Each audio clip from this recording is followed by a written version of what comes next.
जरा सोचो, किसी इंसान की भूतों से बात कर पाने की ताकत की वजह से उसे पागल समझकर पागल खाने में डाल दिया जाए। कुछ ऐसा ही होता है यूजीन के साथ। कहानी की शुरुआत में हम देखते हैं 19वीं सदी की एक रिच फैमिली को, जहां यूजीन नाम की एक खूबसूरत लड़की रहती थी। उसके सबसे करीब उसका भाई था, जिसे यूजीन की एक खास ताकत के बारे में पता था। दरअसल वो मरे हुए लोगों से बात कर सकती थी। जब वो आत्माओं से बातें करती तो उसकी सांसें बेहद तेज हो जाती और शरीर अजीब तरीके से हिलने लगता। अब तक ज्यादा बार नहीं हुआ था, लेकिन उसकी बढ़ती उम्र के साथ ये घटनाएं भी बढ़ने लगी थी। एक रात जब वो अपनी दादी को सुला रही थी तो उसकी दादी ने पूछा कि क्या वो किसी फ्यूनरल पर जाकर आई थी।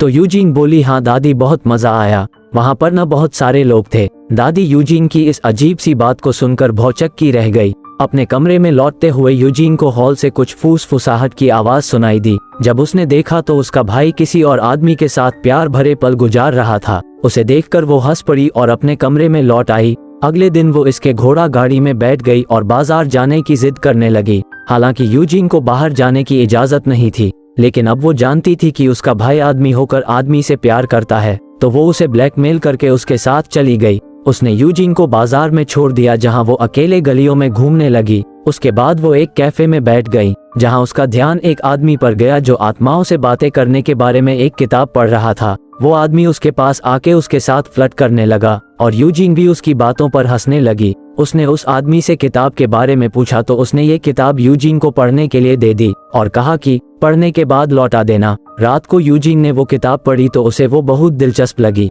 उसमें आत्माओं की दुनिया और इंसानों की आत्माओं से बातें करने के तरीके के बारे में काफी कुछ लिखा हुआ था। इससे उसे समझ आया कि वो कैसे आत्माओं से बात करके उनकी मदद कर सकती है। अगले दिन उनका परिवार किसी और अमीर परिवार के साथ घूमने निकला। असल में वो चाहते थे कि उनकी बेटी और यूजीन के भाई की आपस में शादी हो जाए। हालांकि यूजीन के भाई को उसमें कोई दिलचस्पी नहीं थी, लेकिन वो फिर भी उसे पसंद करने का नाटक करने लगा। यूजीन ने उनके बीच आने की कोशिश की तो उसके पिता ने उसे डांट दिया। वैसे भी यूजीन के पिता उसे ज्यादा पसंद नहीं करते थे। वो बाकी अमीर लड़कियों की तरह सजने संवरने में टाइम नहीं बिताती थी। वो दयालु थी और उसके दिल में गरीबों के लिए हमदर्दी थी, लेकिन उसके पिता के हिसाब से ये चीजें अमीरों को शोभा नहीं देती। एक रात यूजीन अपने दादी के बाल बना रही थी, तब वो बीच में ही रुक गई और पागलों जैसे चीजें करने लगी। उसने बिना सोचे समझे एक बक्सा खोला और सारा सामान इधर उधर बिखेर दिया। आखिर में उसने एक हार बाहर निकाला, जिसे देखकर उसकी दादी हैरान रह गई, क्योंकि यह हार यूजीन के दादा ने उसकी दादी को दिया था, जो कि 40 साल पहले कहीं खो गया था। घर के सभी लोगों ने मान लिया था कि हार चोरी हो गया है और अब तो बिल्कुल नहीं मिलेगा। दादी जानती थी कि यूजीन अलग है, लेकिन ये सब होना उसके लिए अच्छी बात नहीं थी। दादी ने पूछा कि उसे हार के बारे में पता कैसा चला, तो यूजीन ने कहा कि दादाजी ने आकर मुझे बताया है। अगली सुबह यूजीन की मां ने उससे कहा कि उसके पिता आज उसे बाजार लेकर जाने वाले हैं। यूजीन बेहद खुश हो गई, लेकिन अपनी मां के दुख को नहीं पहचान पाई। वो तुरंत तैयार होकर अपने पिता और भाई के साथ घोड़ा गाड़ी में बैठ गई। उनके हाव भाव से उसे बिल्कुल पता नहीं चला कि कुछ अजीब बात है। बाद में जब उसकी नज़र सीट के नीचे पड़े बैग पर पड़ी तो वो समझ गई कि वो लोग बाजार सिर्फ घूमने तो नहीं जा रहे। उसने खिड़की से देखा कि एक लड़की बेजान सी खड़ी सामने देख रही थी। तभी 2 लोग आए और जबरदस्ती उसे खींचकर एक बिल्डिंग में ले गए। फिर चीखते चिल्लाते हुए अपने भाई और पिता से मदद मांगी, लेकिन दोनों में कोई हलचल नहीं हुई। उसके जाने के बाद उसके भाई का दिल पछतावे से बाहर गया और वो बहुत दुखी हो गया। बिल्डिंग में यूजीन के सारे कपड़े उतार कर उसकी चेकिंग की गई और वो बार बार कहती रही कि वो पागल नहीं है, लेकिन पागल खाने के स्टाफ ने उसकी एक नहीं सुनी। वहाँ उसकी आज़ादी छीन ली गई और उसका सिर्फ एक मकसद रह गया, खुद को नॉर्मल साबित करना। वहाँ और भी कई सारी औरतें थीं जिनकी हालत सच में खराब थी और कुछ बेचारियों को अमीर लोगों ने झूठ बोलकर फंसा दिया था। यही यूजीन की दोस्ती लुइस नाम की एक लड़की से हो गई। अगली सुबह डॉक्टर्स लुइस को अपने साथ ले गए। उन्होंने जबरदस्ती उसके ऊपर एक्सपेरिमेंट करना शुरू कर दिए, मानो वो कोई जानवर हो। वो नीचे गिरकर तड़पने लगी, तब भी किसी को रत्ती भर भी दया नहीं आई। सिर्फ वहाँ की हेड नर्स जिनेव को ही पेशेंट्स की परवाह थी। कुछ देर बाद वहाँ जूल्स नाम का एक डॉक्टर आया जो लुइस का ध्यान रखने का नाटक करने लगा। असल में वो नीच आदमी लुइस का फायदा उठाना चाहता था। उसने लुइस से झूठा वादा किया कि वो उससे शादी करेगा। जैसे जैसे दिन बीतते गए यूजीन को और ज्यादा आत्माएं दिखाई देने लगी, लेकिन उसने ये बात सबसे छुपा कर रखी, नहीं तो ये लोग उस पे क्या क्या एक्सपेरिमेंट्स करते। लेकिन एक दिन उसने भरोसा करके नर्स जिनेव को ये बात बता दी। यूजीन ने कहा कि उसने जिनेव की मरी हुई बहन से बातें की है और फिर कई बातें भी बताई जो सिर्फ जिनेव ही जानती हैं। उसकी बातें सुनकर जिनेव के तो होश ही उड़ गए। अगले दिन यूजीन का आखिरी टेस्ट था। डॉक्टर ने सवाल पर सवाल करके उससे ये उगलवा ही लिया कि उसे आत्माएं दिखाई देती है। जब डॉक्टर ने कहा कि उसे यहाँ कुछ और समय रुकना होगा तो यूजीन उस पर चिल्लाने लगी। अब तो डॉक्टर ने लिख के ही दे दिया कि यूजीन सच में पागल है।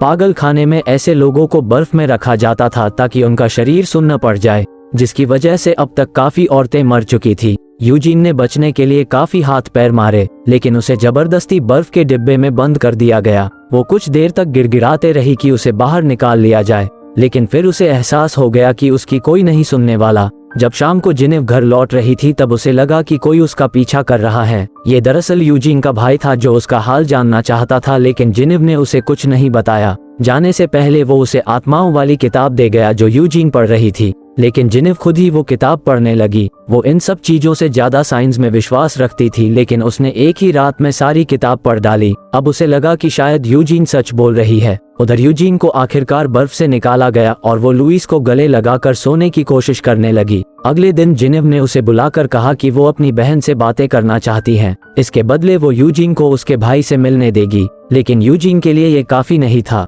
और वो इस जगह से आजाद होना चाहती थी। जिनेव ने कहा कि वो उसकी पूरी तरह से मदद करेगी, जिसके बाद यूजीन उसकी बहन से बात करने की कोशिश करती है, लेकिन वो सफल नहीं हुई। अचानक उसका सारा शरीर कांपने लगा और वो बड़ी तेजी से झटपटा रही थी। ऐसा लग रहा था मानो किसी ने उस पर कब्जा कर लिया हो। उसने कहा, जरूर जिनेव के पिता के साथ कुछ बहुत बुरा हुआ है। ये सुनते ही जिनेव तुरंत भागते ही घर गई और उसने देखा कि टेबल पर खून था। वो समय पर पहुंच गई, वरना उसका पिता बेहोश होने ही वाला था।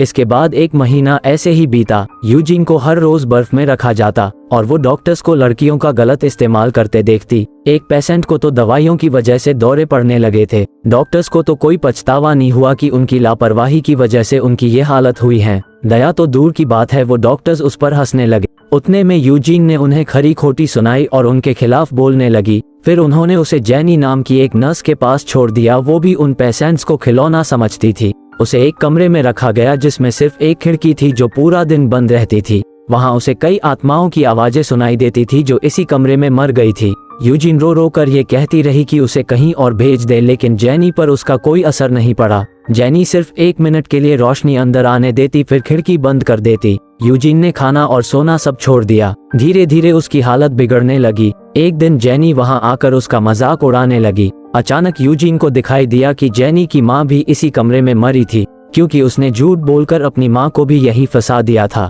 ये सुनकर भी जेनी पर कोई असर नहीं हुआ। फिर जब यूजीन याद दिलाया कि जेनी की माँ ने उसका बच्चा मार दिया था, इसीलिए जेनी ने ये सब किया। ये सुनकर जेनी कुछ पल के लिए रोई और अचानक यूजीन का गला घोटने लगी। अंत में उसने कहा कि उसकी माँ का नाम अपने मुंह से ना निकाले और ये कहकर वो वहाँ से चली गई। जब जेनी बाहर जा रही थी तो एक लड़की उससे टकरा गई और उसने उसकी चाबियां चुरा ली। फिर उसने वो चाबी जिनेव को दे दी। बाद में जिनेव यूजीन के पास गई और यूजीन ने उसे उसकी मरी हुई बहन से हुई बात के बारे में बताया। वो इतनी शुक्रगुजार थी कि उसने यूजीन की मदद करने का फैसला किया। शाम को उसने हेड डॉक्टर से कहा कि यूजीन की हालत पहले से सुधर रही है। डॉक्टर ने ना चाहते हुए भी उसे जिनेव के ये शिफ्ट कर दिया।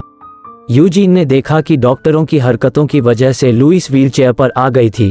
इसके बाद डांस पार्टी का दिन आया जो साल में एक बार होती थी। इस एक दिन वहां भर्ती सभी औरतों को आम औरतों की तरह नाचने गाने का मौका मिलता, जहां जिनेव ने यूजीन के भाई को भी वहां बुला लिया। यूजीन अपने भाई से इतने साल बाद मिली पर उन्हें अनजान होने का नाटक करना पड़ा। वहीं दूसरे कमरे में वो बेगैरत डॉक्टर्स लड़कियों का गलत तरीके से फायदा उठाने की कोशिश कर रहे थे। जूल्स भी लुइस को लुभाने आया। मौका देखकर यूजीन और उसका भाई मेन गेट से भागने लगे। जेनी उन्हें पकड़ने ही वाली थी कि बाकी औरतों ने उसका गला घोंटकर उसे मार डाला। उसके बाद तो सारी औरतें डॉक्टर्स के पीछे ही पड़ गई और एक एक करके उन्हें मारने लगी। लुइस ने भी जूल्स का गला दबाकर उसे सबक सिखाया। जिनेव ने यूजीन के साथ भागने से मना कर दिया और बाकी पागल औरतों की सेवा के लिए वहीं रुक गई। कुछ महीने बीत गए और यूजीन अब एक अलग शहर में अपनी एक अलग दुनिया बसा कर रहती है। एक बहुत लंबे समय के बाद उसकी जिंदगी में फिर से खुशियां लौट आई थी।